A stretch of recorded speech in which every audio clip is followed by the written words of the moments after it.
together for Dominique. I'm not gonna lie, y'all.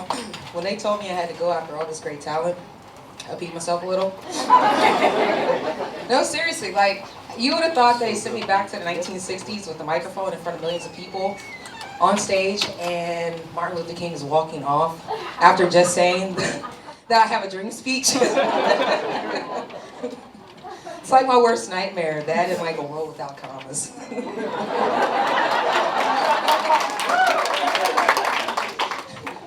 No, but seriously though, I hope I don't let you guys down because I feel like my life is already a disappointment. No, not for me, I love me. But like other people, like my parents, bill collectors, therapists. It's cool because like pills are like the new army for me now, like they make me all that I can be.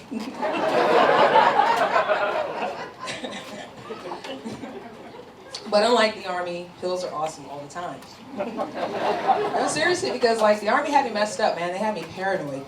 Like in the army, they had this rule that applied to me, and it was called "Don't ask, don't tell." And it's cool. Like, I mean, the messed up part about it was like, I thought it'd be easy to walk around and be a human in uniform.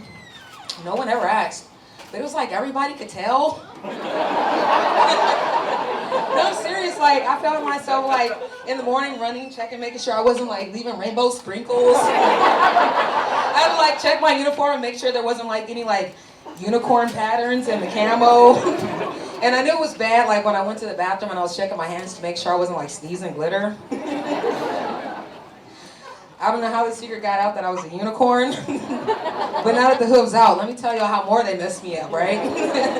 So when I was out, they had this, when I got in, they had this uniform. You have the Class A's, which is the formal uniform where you have all your ribbons that show all your accomplishments. So I hand out my hood for a ribbon, and they try to drop a rainbow ribbon in my hand. Do y'all know I moved my hand quick as hell? Like, I was like, look, I'm not going to even ask y'all what that's about, but I'm going to tell you and Satan in the back, not today. Y'all about to mess with my military intelligence, all right? And that's when my buddy like stopped me and told me, girl, pick up that ribbon. It's an Army service ribbon. Everyone gets one for being in the Army. That is also the most ironic participation ribbon I've ever had in my life. I'm not gonna lie, y'all, it was also the best.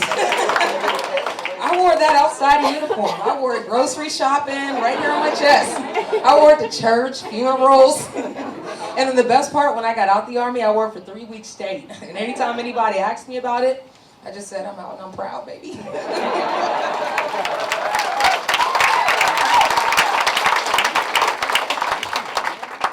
In the Army, I was an interrogator, a linguist, and an alcoholic. So now y'all are disappointed too. I didn't expect all this judgment up here.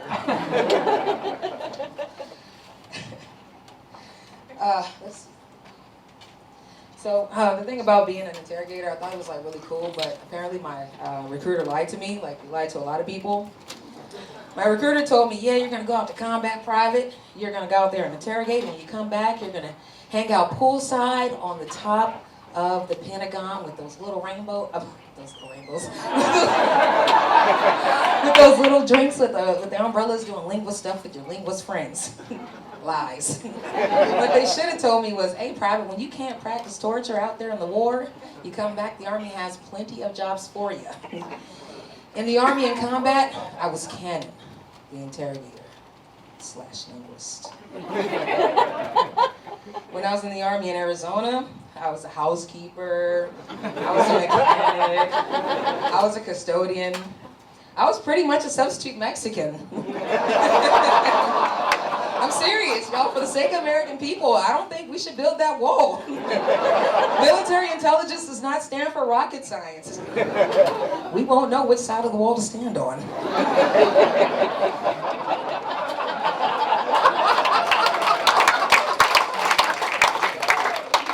The best part about being a drunken linguist and interrogator